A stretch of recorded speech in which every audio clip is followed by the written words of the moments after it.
zino mwebale kwagala John the Preacher, mwebale kugoberera Voice of the Gospel ku mikutu gyaffe gyonna.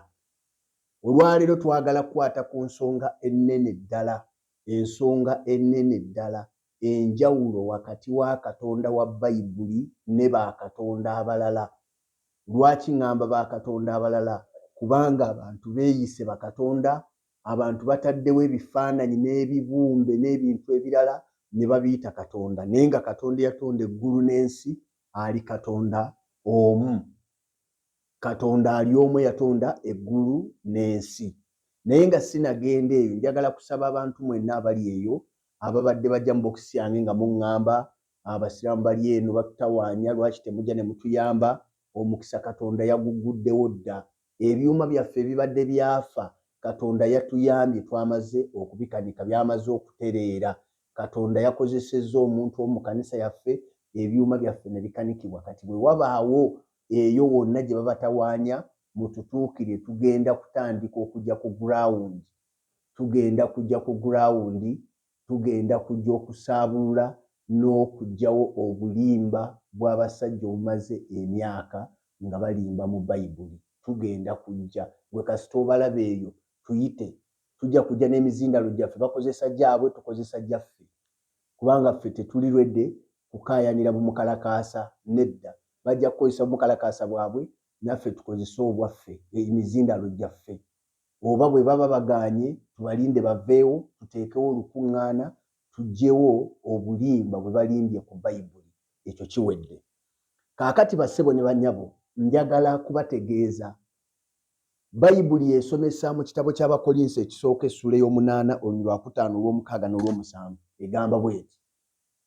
Ega nti kubanga newankubadde nga waliwo abayitibwa bakatonda oba mu ggulu oba mu nsi, nga bwe waliwo bakatonda abangi n'abaami abangi, naye gye tuli waliwo Katonda omu Kitaffe omuva byonna, naffe tuli ku bw'oyo, ne Mukama waffe omu Yesu Kristo abeesaawo byonna era atubeesaawo ffe.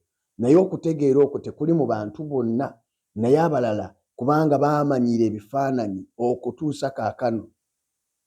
Abantu baamanyira ebifaananyi okutuusa kaakano. Naye waliwo Katonda omu ow'amazima, Bayibuli gweyogeddeko, nga Katonda oyo we tumutegeerera, Katonda wa Bayibuli, ekimwawula ku bakatonda bonna kwe kuba nti ye kitaawe wa Mukama waffe Yesu Kristo, era naffe okuyita mu kukkiriza Kristo Yesu mu Yokaana 1:12 tufuuka abaana ba Katonda oyo. Kati teriiyo Katonda mulala akkiriza nti abantu basobola okufuuka abaana be olw'okukkiriza. Taliiyo. Kati bakatonda bonna abafaanagana bwe batyo abatazaala tubasiba mu mugugu gumu ne tubayita ebifaananyi, kubanga Bayibuli bw'etyo bweyogera mu Zabbuli nti bakatonda b'amawanga bonna by'ebifaananyi era emikono gy'engalo z'abantu, emirimu gy'engalo z'abantu. Kaakati tutandise. Bassebo ne bannyabo, ekyawula Katonda wa Bayibuli ku bakatonda bonna, leero nja kusinga essira okuliteeka ku Katonda ono wa Qur'ani, kubanga ye alina ekitabo. Bano abalala bonna bo tebalina bitabo, naye ono Katonda wa Qur'ani yalina ekitabo. Kati ngenda geraageranya Bayibuli ne Qur'ani nkwawulire otegeere, gw'ayagala okusinza Allah omusinze ng'otegedde nti ky'osinza si ye Katonda eyakutonda, eyatonda eggulu n'ensi.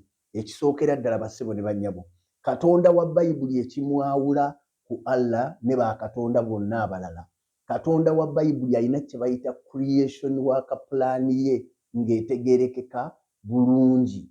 Ng'etegeerekeka bulungi. Nkiddamu, creation work plan ya Katonda wa Bayibuli etegeerekeka bulungi. Bw'onoosoma lubereberye essuula esooka okuva ku lunyiriri olusooka, Katonda ajja akulaga engeri gye yatondamu okutuuka ku lunyiriri olw'30.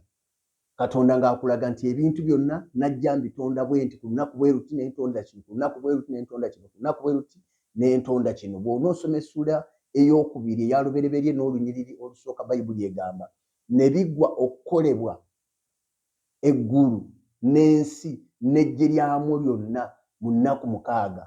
Ennaku 6 Katonda mwe yakolera eggulu n'ensi n'eggye lyamu lyonna. Twagala tubuuze Qur'ani, gwe Allah yatonda atya ebintu era mu nnaku meka. Mu ssuula eyana mu emu gye bayita Surat Hujurat, ssuula yana mu emu tugenda kusoma bassebo ne bannyabo okuva ku aya ey'omwenda, ey'ekkumi mpaka ku 12. Egamba bweti, egamba bagambe nti ddala mmwe muwakanya oyo yakola ensi mu nnaku 2. Allah yakola ensi mu nnaku meka? 2. Wandiika wansi nti ezo 2, ey'ekkumi. Era nassa muyo ensi ensozi enywevu kungulu kwayo ereme okuyuugana, n'agissaamu emikisa n'agigerekera muyo ebyokulya byayo eri abantu baayo mu nnaku 4. Kati bw'okwata 2 n'ogattako 4, ezo zibeera ennaku 6 teweerabira. Tugenze oluvannyuma n'agerekera kutonda eggulu nga nalyo mu kiseera ekyo lyali mukka, n'abigamba awamu n'ensi nti mujje mu mwembiriri mu kwagala n'obutayagala, ne bigamba byombiriri nti tetuzze nga tugondera ekiragiro kyo. Aya 12. Kale mazima, kale n'azimala mu nnaku 2 nga ziri eggulu 7, n'aweereza mu zo buli ggulu ekigambo kyalyo. Wali eggulu n'ensi n'ensozi, manya ensi yokka n'ensozi n'ebintu ebyo bitonotono abitondedde mu nnaku 6, eggulu 2 n'azitondera mu nnaku 2. Kati bw'okwata 6 n'ogattako 2 z'ennaku 8, mu nnaku ezo 8 tanatonda kubayita omuntu. Ekyo kiwulirize, mu nnaku 6 tanatonda kubayita omuntu. Katonda wa Bayibuli ebintu byonna nga n'omuntu mwali, kubanga omuntu Katonda wa Bayibuli yamutonda ku lunaku lwa 6. Ng'omusiraamu ampakanya ogenda kukwata Qur'an ompe omuntu gwe bayita Adamu bamutonda lunaku ki okusinziira ku Qur'an?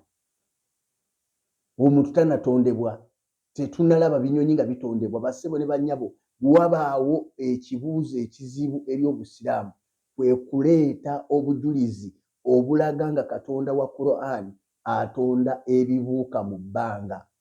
Kubanga Katonda wa Bayibuli tumulaba ng'ebintu byonna abitonda, n'atonda ebibuuka mu bbanga. Ku lunaku olwokuna lw'atonda ebintu ebibuuka mu bbanga. Allah wa Qur'an yatonda ddi ebibuuka mu bbanga?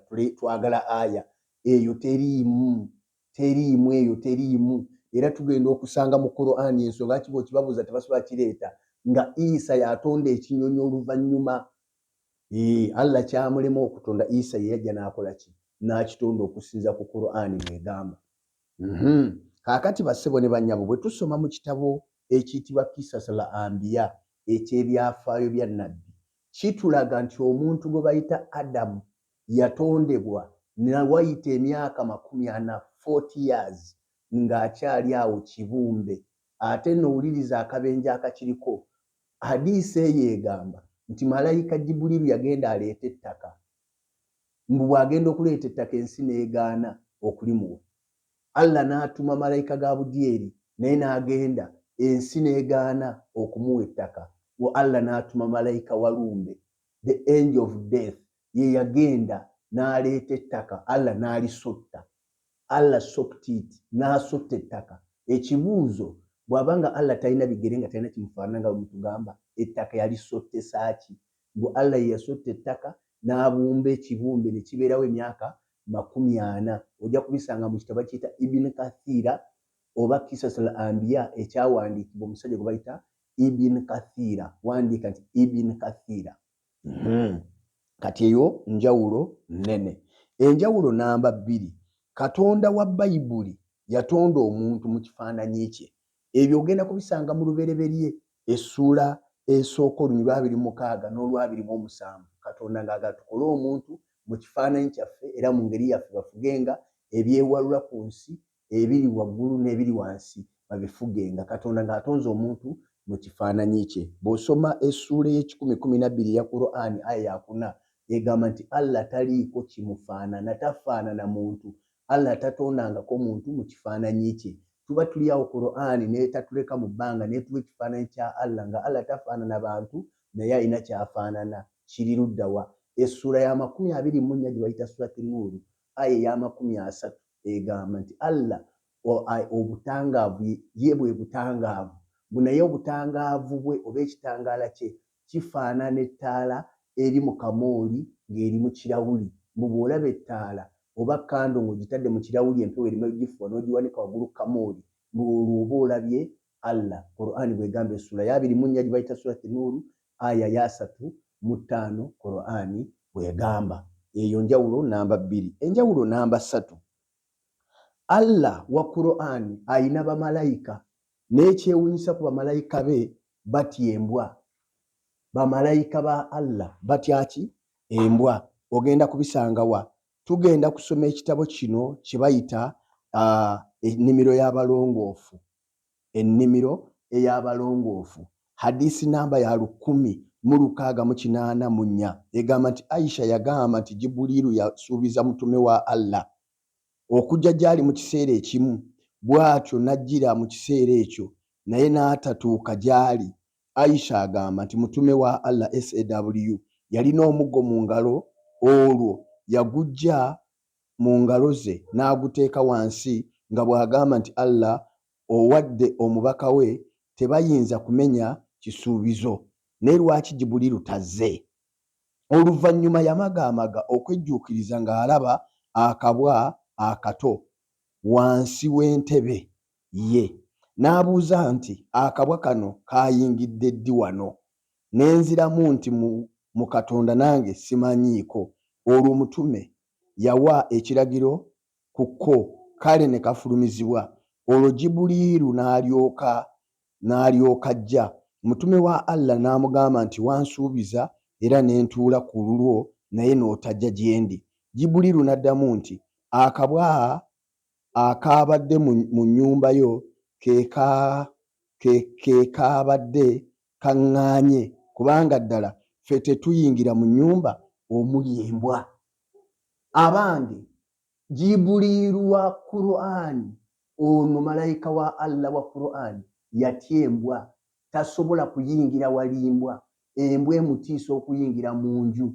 Naye wuliriza Katonda wa Bayibuli mu kitabo kya Danyeri essuula ey'omukaaga okuva ku lunya olw'11 n'olw'12 okukka wansi, oba osome 21 mpaka 22, ojja kulaba nga Bayibuli egamba Katonda yatuma malayika n'ayingira mu mpuku mwe baali basudde Danyeri, empuku ez'empologoma. Bayibuli egamba nti n'akwata emimwa gy'empologoma n'aziziba ne zitalya Danyeri, nga malayika yakikola ng'ayingidde mu mpologoma. Malayika wa Allah yatya akabwa, ate hadisi zikayise kabwa kato.